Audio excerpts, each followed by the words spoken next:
Hey everybody, I'm Steve. Welcome to the channel. Today we're going to be walking through replacing a wheel bearing on a 2016 Lincoln MKZ hybrid. I think it's probably the same as the Ford Fusion hybrid. It's probably the same as the regular MKZ and the regular Fusion. So we're just going to walk through it. Never done it before, so let's see what we can't get done today. All right, I got the wheel off. I've kind of already broken all the nuts and bolts loose on this thing. I wasn't going to do a video at first, but I changed my mind. So basically this is pretty straightforward. Obviously mine's sitting on a lift, but this is definitely something you can do with a jack and jack stands in the yard or in the driveway. Like I said, the tire's already off, and so we're just setting up to take the rest of it apart. It's pretty straightforward. So there's two bolts holding the brake assembly on. All of this comes off in one. There's no reason to take the caliper off of the bracket. Just take the bracket off. It's two bolts. There's one here and there's another one down here, and those are pretty tight. So get yourself a maybe a breaker bar or a long 1/2 inch ratchet and pop them off. So let's get them off, and then I'll show you what the next step is. All right, we got both bolts out. You can see they have blue Loctite on them, so they take a little bit of oomph to get them. But you get those two out. Don't let this brake caliper assembly fall, because ultimately what it'll do is it'll end up hanging on the brake line and potentially damaging that. So what I do is I wiggle this thing off, and if yours has a lot of miles on it and you got a groove here, it may not come off as easy, but mine comes right off, so lucky me. And then I set it up here. I've also used wire ties, and then you can wire tie it up to the strut. If you just set it up there, be careful, because if it falls down and bonks you in the head, it's gonna hurt. So I would definitely recommend setting some wire ties and just wire tying it up so that way it doesn't fall off. Especially if your brake rotor is stuck on here. If your rotor's kind of stuck on there, these don't have a jacking bolt. So there's no hole drilled and threaded that you can run a bolt in and jack these off of the hub. So what I had to do with this one is I had to beat on it a little bit with a hammer. Use a dead blow or a soft-faced hammer. Don't use a steel hammer, because you'll end up denting and damaging your rotor, and you'll get to replace that. So on the back side, where the brake caliper was, there's no heat shield. So that's what you want to do.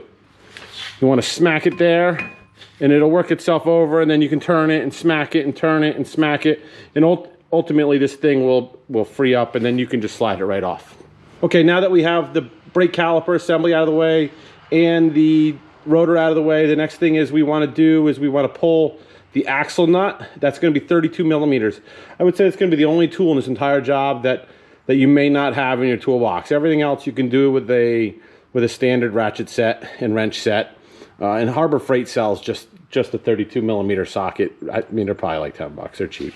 Let's get the nut off. I'm going to use an impact. That's probably the best way to do it. That way, especially if it's up in the air like this. Otherwise, we'll just turn the entire transmission. The other wheel will turn. If you're sitting down on jack stands, you may not have that problem because the other tire will not turn. But if you have an impact, I would recommend using it. It's all the way off. I would recommend just putting it back on a few turns, because we're going to use this along with the socket to push the entire drive shaft back a little bit so we can get to the 4 bolts that are holding the wheel hub assembly on. So on the back side, there's 4 bolts. There's 2 on the bottom, and then there's 2 up top that are kind of hiding in there, and they're kind of hard to get to. So the only way to really get these out is you take your 32 millimeter socket and you press in. You put it over the top of the loose nut and just give it a press and see how the whole thing goes. And then you can see the entire thing slides back a little bit. That'll give you enough room to get a 15 millimeter socket on the back of the bolts that are holding the hub on. Those are on there pretty tight, so I would use a 1/2 inch with a long breaker bar. That way, you know, they're gonna fight you otherwise. So let's get them taken off. Again, 15 millimeter with a ratchet. An extension makes your life a little easier. Get your 32 millimeter socket, press it in there, and like I said, these are on there pretty tight. So they're gonna require a little bit of oomph. So you can see here on the back side, I just turned the wheel. Again, if you're on jack stands, you won't be able to do that. If you're up on a lift, then you can just push it to the side. But right there, I changed out the 1/2 inch drive for 3/8 just because the socket was getting stuck on the boot. So I just broke it loose with a 1/2 inch, and now I'm using the 3/8 to back them out, the top and the bottom on this side. We got all 4 bolts out, top 2, bottom 2. Let's get the axle nut off, and then theoretically this whole hub assembly should come right out in our hand. Might require a little wiggle. And there it comes right off. Let's put it on the bench and see what it looks like. All right, well, that's what it looks like. 127,000 miles in Virginia. It hasn't seen really any winters, I mean, to speak of. We don't get a whole lot of salt here. So let's get the new wheel bearing and let's get this installed. Okay, this will fit a 2016 MKZ hybrid. It'll probably fit a 2016 Ford Fusion, since they're both on the same chassis. It's an SKF. It's a pretty decent quality wheel bearing. Got it off of Amazon. I'll link it down below so you guys can just click on the link. It'll bring you right to what you need. So let's get putting it in. All right, the new one, there's no direction except for up and down. So obviously, if the bolt holes don't line up, you're in the wrong spot. But this thing just slides right over. Give it a little wiggle. It's kind of hard to do with just one hand. And I left the bolts in, but give it a little wiggle. It'll go right in. See? It's right in there. And then just start all the bolts by hand. And then we'll run all 4 of them up tight. And then we'll reverse the process of putting everything else back together. All right, we got the hub assembly put in. All 4 bolts are good and tight. I put a 1/2 inch socket on it.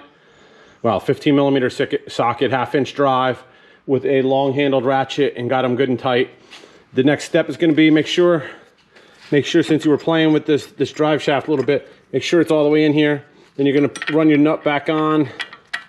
And again, this is a 32 millimeter. 32 millimeter. And it's 147 foot-pounds is the torque on it. So it gets on there pretty tight. So let's get that taken care of. All right, now that we've got the car down a little bit, the other tire is sitting on the ground, so this hub won't spin when we try to torque it. Like I said, what I found online was 165 foot-pounds, so that's what we got the torque wrench set to. So let's get it torqued. All right, now that we have the axle nut torqued to the proper value, the next step to do is to slide the brake disc back on it, and then we'll go ahead and we will slide the brake caliper assembly back down over it, and we'll put the last 2 bolts in. So let's get that taken care of. All right, just slide the disc, just gets slid right back on it.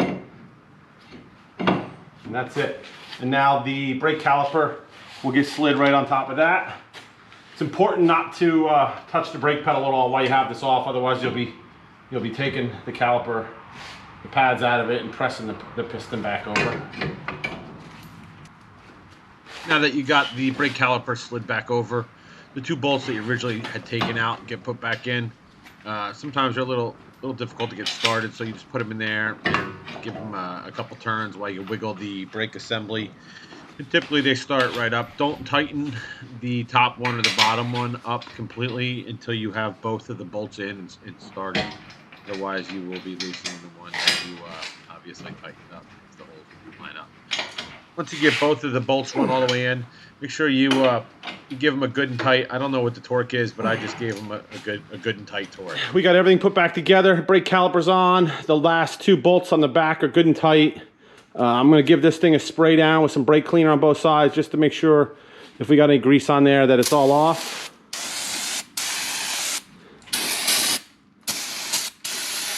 Which there wasn't any grease because there was just no grease in this job, so that was good. That's it, and we'll put the wheel back on, and then we'll take it for a test drive. One other thing to look out for is when you're screwing around with this thing, especially if you have to smack the back of this thing with a dead blow to get it off, sometimes you smack the heat shield, and then it bends it into the rotor, and then when you're taking a ride, you hear, it's something good to check right now. Make sure it's not hitting the rotor. Push this in, and just look on the back side and make sure nothing's rubbing. All right, that pretty much sums up the wheel bearing replacement. I hope that was able to help some people out. I don't know what Lincoln gets for it. I'm sure it's far more than the $52 that the wheel bearing costs on Amazon. You know, if you guys like what you saw, I appreciate it if you hit the thumbs up button. That helps me out, build a channel. And I'll leave some links down below, like I said, to the wheel bearings. Also the tires on this car. I got them on Amazon too. I'm real happy with them. I'll leave a link down below, and I'll leave a link down below to the review I did a few months back on them. Anyway, hope everybody has a great day. Thanks.